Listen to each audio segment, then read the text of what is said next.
आप लोग समझिए, भगवान कृपा करें मुझे कुछ, अरे कुछ नहीं, वो अधीन हो जाएंगे। बस बात को पकड़ लीजिए आप। विवेकवान वही है जो डोरी को पकड़ ले, पतंग के पकड़ने के चक्कर में डोरी ना छोड़ दे, कभी पतंग हाथ आने वाली नहीं। नाम डोरी है, पतंग प्रियालाल है, पतंगो यथा त्वामन भ्राम्य माणा। नाम मत छोड़िए, पकड़ते रहिए, घसीटते रहिए। एक एक नाम आपको ऐसा, जैसे हम डोरी घसीटते जा रहे, पतंग नजदीक आती जा रही, ऐसे नाम जापक के समीप रूप प्रकाशित होने लगता है। जो नाम ध्यान पूर्वक जप किया जाता है, इसके लिए और कोई साधन की आवश्यकता नहीं। देखो, अगर आप विद्वान शास्त्र पद्धतियों को जानने वाले जनों का संग करोगे तो ऐसे शब्द बोले जाते हैं। माना कि नाम की महिमा है, हम ये भी जानते हैं कि नाम की महिमा में अगर जरा भी बात करें तो अर्थवाद नामापराध लगता है। ये हम बहुत विद्वानों की बात करें, पर भाई शास्त्र भी तो आज्ञा करता है, शास्त्र विधि का पालन भी तो करना है। ऐसा थोड़ी है कि आप नाम के बल पर शास्त्र विधि का त्याग कर दें। और हम जहां से बात कर रहे हैं ना, बोले कहां से बोल रहे हो? बोले वृंदावन से बोल रहे हैं। क्या बोल रहे हो? विधि निषेध नहीं दास, अनन्य उत्कट व्रतधारी। हम उन आचार्य की शरणागति के बल पर बोल रहे हैं जो शास्त्र विधि निषेध के दास नहीं है। करनी अकरनी दो विधि भूले, विधि निषेध सब रहे धरे, नर हरिदास ते भय बावरे, जे आह प्रेम प्रवाह परे, तो सुने न काहू की कही, काहे न अपनी बात, नारायण वा रूप में मगन रहे दिन रात, ना काहू सो बोलिबो, ना कोई व्यवहार, बस अपनी कुंवरी किशोरी को जियत निहार निहार। कुछ नहीं चाहिए। ऐसे उपासक के सामने मोक्ष पदवियां सिद्धियां हाथ जोड़े खड़ी रहती हैं, पर उसको चाहिए ही नहीं। जब तक चाह है तो पकड़ में नहीं आएंगी, और जब चाह मिट गई तो सब घेर लेते हैं अपने आप, सारा वैभव रिद्धियां सिद्धियां सब। जब तक चाह है तब तक कर्म का भोग भोगना पड़ेगा। अचाह हो गए तो अब भगवत विधान लागू हो जाता है। अचाह महापुरुष के ऊपर प्रारब्ध नहीं, भगवत विधान लागू होता है। जिसको इस बात पर विश्वास नहीं वो प्रवृत्ति में फंस जाएगा। ध्यान दीजिए, इस बात पर विश्वास नहीं है कि नाम चल रहा है प्रियालाल का, अब मुझे कोई साधन की जरूरत नहीं। पूज्य भाई जी महाराज, मैं अपनी पहली और आखिरी बात कहता हूं कि आप नाम जप का नियम लें, निर्वाह प्रभु करेंगे। और कोई साधन करें, हम रोकते नहीं हैं, पर यदि आप नाम जप करते हो तो किसी और साधन करने की आवश्यकता ही नहीं है। महापुरुषों के वचन, ये कोई अपनी मनगढ़ंत बात नहीं है। भगवान ने अपने को सहज में प्राप्ति करने का उपाय अपने श्रीमुख से बताया। अनन्य चेता सततम यो माम स्मरति नित्य सहा, तस्याहम सुलभा पार्थे नित्य युक्त योगिना। जो पुरुष, जो उपासक अनन्य चित्त से मेरा स्मरण करता है, मैं उसके लिए सहज हो जाता हूं, सहज प्राप्त हो जाता हूं। जिनको लगता है भगवत प्राप्ति बहुत कठिन है, अरे ये तो कहीं ब्रह्म ऋषियों को मिलते हैं, नहीं नहीं, ये इतने कृपालु हैं कि बिल्कुल सहज हैं। जो सहज हो जाए तो बहुत जल्दी मिल जाए। कहीं गाय चराने वाले को मिल जाते हैं, कहीं एकदम भोले भाले जिनको ज्ञान ही नहीं है उनको भी मिल जाते हैं। एक बहुत ही भोला नवयुवक था, अढ़िया नाम था उसका। अढ़ाई कहते हैं 2.5 किलो को। पहला आहार उसका 2.5 किलो का ही है, आगे आप श्रद्धा रखें तो और प्लस हो सकता है। लेकिन वो मतलब घर में माता पिता पधार गए तो उसे कोई 2.5 किलो आटे की कौन रोटी बना के दे। थोड़ा जब उसके अंदर चेतना जागृत हुई तो जब कहीं ठौर नहीं मिलती तो संतों का आश्रम मिलता है। एक आश्रम में गए, उन्होंने कहा हमको नौकरी में रख लो, कोई सेवा में रख लो। वाला नाम क्या है? बोले अढ़ैया। वे कोई नाम है? बोले गांव के लोग कहते हैं क्योंकि 2.5 किलो हम पाते हैं। तो 2.5 किलो? बोले तौल के 2.5 किलो आटे का जब हम रोटी पाते हैं तब हमारी बाल भोग होता है। आगे कोई श्रद्धा करे खीर पूरी, पर 2.5 किलो अन्न चाहिए। तो कहा यहाँ भंडारा है, तू रोज 2.5 किलो क्या 5 किलो पावे, क्या सेवा कर सकता है? तो उनका जो आप सेवा बताएंगे सिखाएंगे वो हम कर लेंगे। उनका तुम गाय चराया करो, गाय चरा। नहीं भाई देखो, हमारा वैष्णव सिद्धांत है, तुम गाय चराने जा रहे हो, हम यहां से तुम्हें अमनिया दे दिया करेंगे, जंगल में तुम बनाओ और वहीं ठाकुर जी को भोग लगाओ और पाओ। बिना भोग लगाए पाने का विधान हमारे आश्रम से आपका नहीं बन सकता। वे हमको तो कुछ आता नहीं भोग लगाना, क्या भोग लगाएं? तो उनका जब आप बना लीजिएगा, क्योंकि अब यहां 2.5 किलो तुम्हारे लिए अलग से बन करके जाए, तुम अपना बनाओ, जो जो चाहो भंडारी से कह दिया दे दिया करो, वहीं लकड़ी बिनो, वहीं बनाओ और गाय चराओ और ठाकुर को भोग लगा के पाओ। जितना मनावे आप पाओ।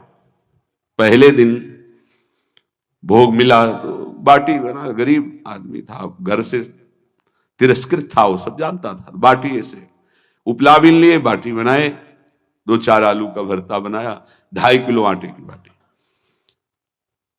उसने कहा गुरुदेव के ठाकुर आओ भोग लगाओ आके। बड़े बड़े ऋषि मुनि मंत्रों से आवाहन करते रहते हैं, सरकार पधारते नहीं, केवल भाव से भोग लगाते। हुए इतने लीला बिहारी, प्रभु आ गए श्री राम जी। अड़ैया ने आंख खुरप लगी ऐसी, तो आंख खोल के देखा, नवीन मेघ कांति, अरविंदाक्ष, सारंग धनुष धारण किए हुए सामने खड़े। कहा कौन हो आप? हमें राम जी कहते हैं। आपने कहा गुरुदेव के ठाकुर आ, तो गुरुदेव तुम्हारे जो है उनके हम ठाकुर जी हैं। सही में आते हो तुम? बोले आए तो गए और हम पाएंगे। बड़ी खुशबू आ रही है आलू के भरता की, तुम्हारी बाटी बनी हुई। और गुरुदेव ने कहा तो भोग लगा के पाना, मतलब आप पाते तो हैं, नहीं सुना है? बोले नहीं नहीं पाते हैं, पर सबका नहीं पाते हैं। आप जैसे भक्त जब पुकारते तो बिल्कुल कुछ नहीं जानता था। इसलिए हम कह रहे बड़े बड़े विद्वान और योगी जन रास्ता देखते रहते हैं। हरिवंश महाप्रभु ने इसीलिए लिखा है, मुनिमन ध्यान धरत नहीं पावत, करत विनोद संग बालक भट। ये विनोद करते हैं, प्रकट हो जाते बड़े बड़े मुनियों के जो ध्यान में नहीं आते। काश तो आप हमको ऐसे ही रखोगे, क्योंकि आप आ गए तो आप भी। तो प्रभु ने कहा जब तुम 2.5 किलो पा सकते हो तो हम तो 2.5 मन भी पा सकते हैं। बोले हमको ये पता नहीं था कि गुरुदेव के ठाकुर इतने भूखे रहते, पर आप अलग पत्तल में ले लो, अपने पूरे पत्तल में तुम आपको पाने दें। बोले भोग थोड़े ऐसे लगाया जाता है कि तुम अपना रखो, तुम अपना रखो। और बोले आंख मूंद कर तुम बैठो, जैसे तुम्हारे गुरुजी भोग लगाते हैं तो आंख मूंद लेते हैं, अब हम पाएंगे तुम्हारा। तो आंख मूंद लिया, चलो भाई पाओ। सोचा एक आध बाटी पा लेंगे, बीच बीच में खोल के देखता जाता, भगवान सब चाट गए। भगवान बड़े करत विनोद संग बालक भट, हरिवंश महाप्रभु कह रहे करत विनोद संग बालक भट, मुनिमन ध्यान धरत नहीं पावत। आंख खोला, बोला आज हमको भूखे रखोगे? बोले जानते हो तुम्हारे गुरुजी ने क्यों भोग लगाने के लिए कहा है? आज एकादशी है, तो तुम्हारे गुरुजी के यहाँ एकादशी रह जाती है, इसीलिए तुमको अमनिया दिया, वहां बनाया नहीं। और तुम्हें रोज अमनिया देंगे, तुम रोज आओगे हम बुलाएंगे तो? अब आप बुलाओगे रोज तो आएंगे नहीं, हम रोज रोज आएंगे। बोले तो ठीक है, अगली बार से। बोले गुरुजी आपके ठाकुर जी आए थे, हमारी सारी बाटी खा गए हैं, 5 किलो आज से हम ले जाएंगे, 2.5 किलो आपके ठाकुर जी के लिए, 2.5 किलो अपने लिए। बहुत हंसी आई कि वहां कुंतलों का सब भंडारी का देखो, पूछने की जरूरत नहीं, जितना कह दे दो। 5 किलो के हिसाब से आटा के अनुसार भरता बनाने के लिए आलू वगैरह से सुबह से गाय लेके निकल जाता, जंगल में छोड़ दिए, उपला में ने आग लगाई, बनाया, गोले गोले रख करके, उसमें कोई समय तो लगता नहीं। आग पकी हो तो बहुत सुंदर बाटी बनती। बाटी बनाया, भुरता बना के, पत्तल बड़े बड़े जंगल के से। कहा गुरुदेव के ठाकुर पधारो। तो आंख खोल के देखा साथ में सिया जी। उसने कहा ये कौन है? बोले हमारी अर्धांगिनी है। तो कल क्यों नहीं बताया था आपने कि अर्धांगिनी भी है?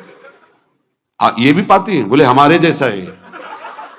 जानकी जी बैठ गई, राम जी बैठ गए, बड़ा सकुच में, पर जानकी जी इतनी करुणा वात्सल्य बरस रही थी कि कुछ बोल नहीं पाया, बस देखा ऐसे कहा पाओ गुरुदेव के ठाकुर।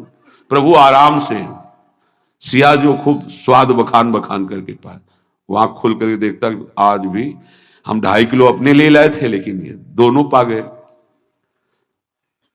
गुरुदेव 7.5 किलो। बोले क्यों? आपके ठाकुर की पत्नी भी है ना?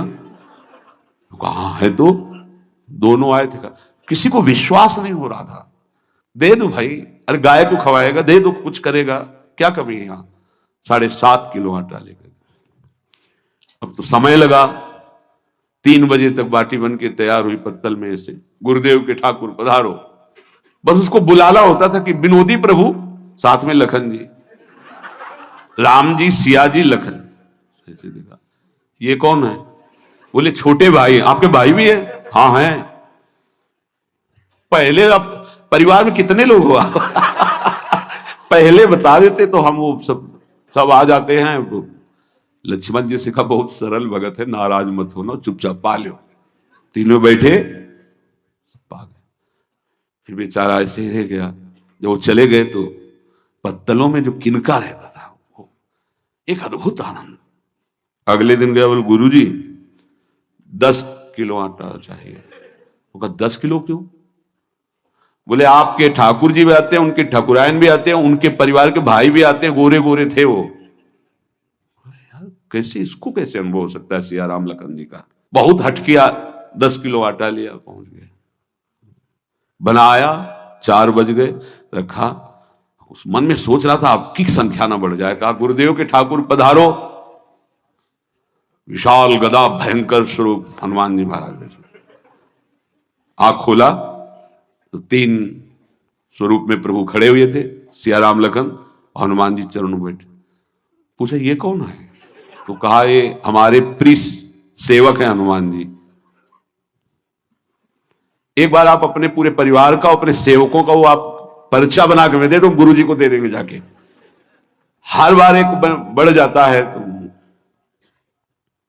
भगवान मुस्कुराए, हनुमान जी इसका कुछ बोलना मत, बहुत निराला भगत है। बोले पाओ प्रभु। तो पहले सिया राम जी पाए, फिर जो प्रसाद लक्ष्मण जी पाए, फिर हनुमान जी पाए। हनुमान जी सब पूरा बहुत निर्मल भाव से बनाया हुआ और निर्मल भोला भक्त पा गए। अगली बार कहा गुरुदेव 5 किलो एक्स्ट्रा में रख दो, 1 नंबर बढ़ता जाता है। आपके पहले ठाकुर जी आए, फिर ठाकुरायन जी आए, फिर उनके भाई आए, फिर इस बार तो बहुत भयानक रूप, गदा लिए हुए, लाल अरुण वर्ण शरीर का प्रकट हो रहा है। जिधर देखो कंचन वर्ण की कांति, मुख में अरुण वर्ण की कांति।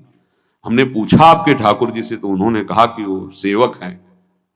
उनको रोमांच हो रहा था कि क्या सही भगवान करुणा करके इसको दर्शन देते हैं।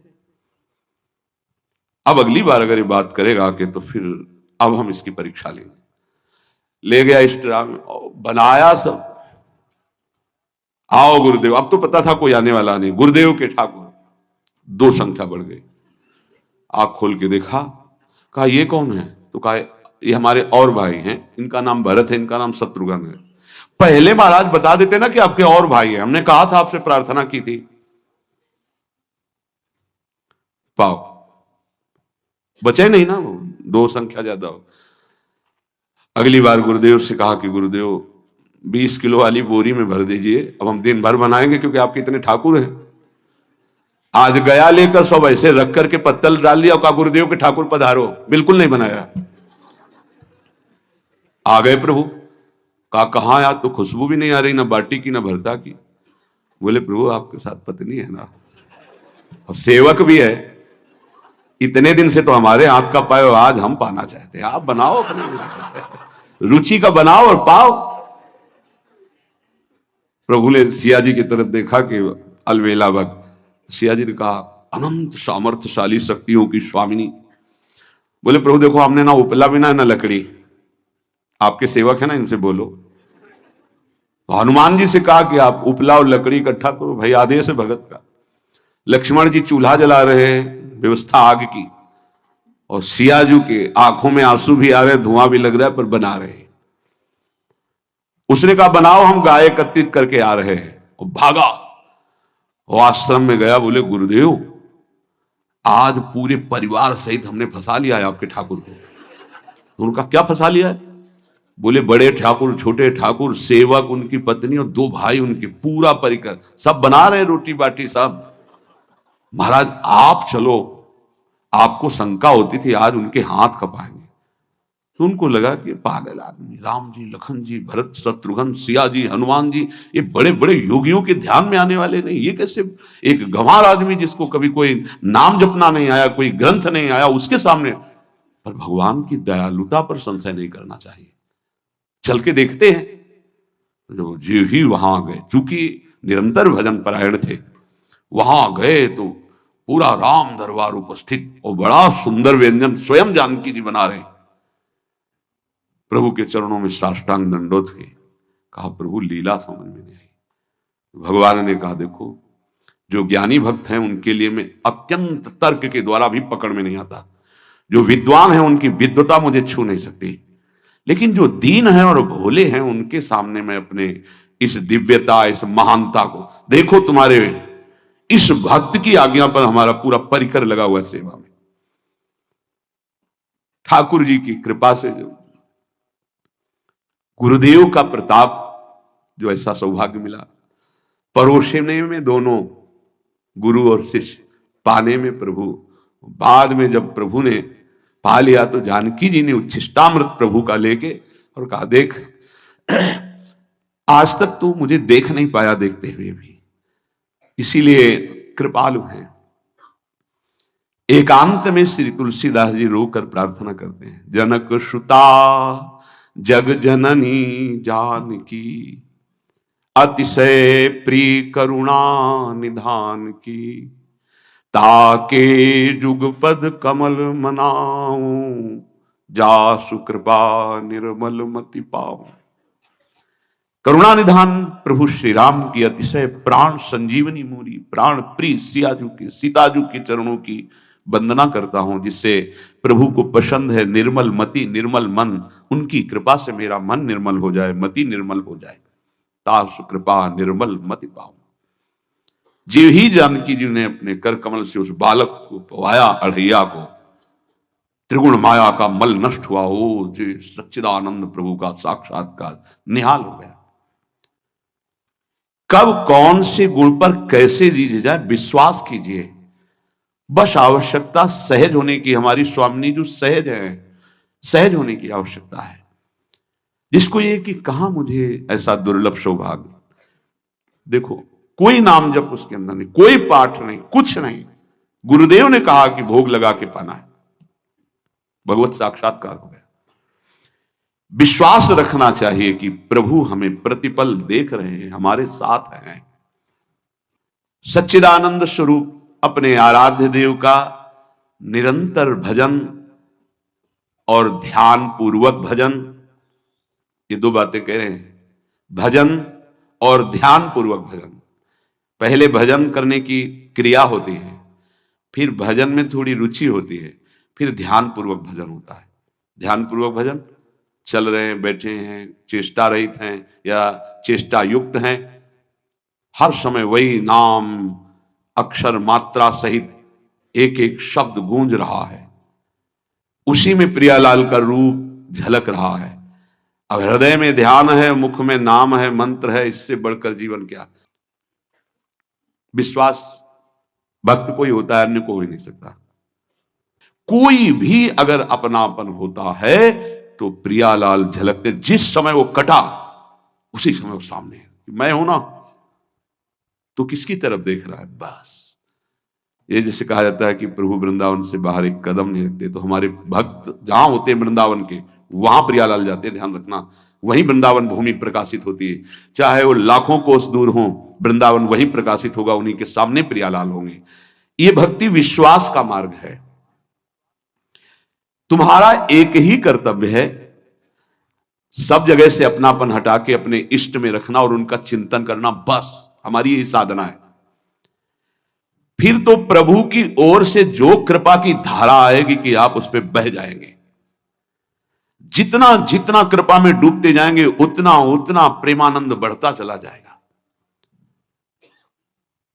यह सौभाग्य कभी निर्गुण उपासक को प्राप्त नहीं होता। पूज्य पादुड़िया बाबा जी महाराज। प्रभु का साक्षात उसको दर्शन होता है, प्रभु से संभाषण करते हैं, प्रभु उसके साथ खेलने लगते हैं। ये निराकार की उपासना वाले उपासक को कभी सौभाग्य नहीं मिलता। भगवान की इस उपासना वाले को निराकार तत्व का बोध हो जाता है। ध्यान रखना, हमारा स्वरूप चराचर जगत का स्वरूप, भगवान का स्वरूप सबका बोध हो जाता है प्रेम मार्ग के पथिक को। और सगुण साकार स्वरूप में जो प्रभु विराज, उनके साथ खेलना होता है।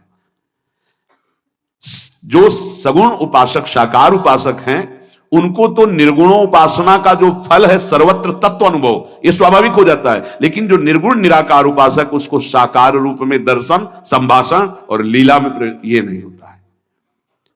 बड़ा भाग्यशाली है, अनेक जन्मों का उसका भजन सिद्ध हुआ, जिसको प्रभु के साकार रूप की भक्ति करने का अवसर मिला।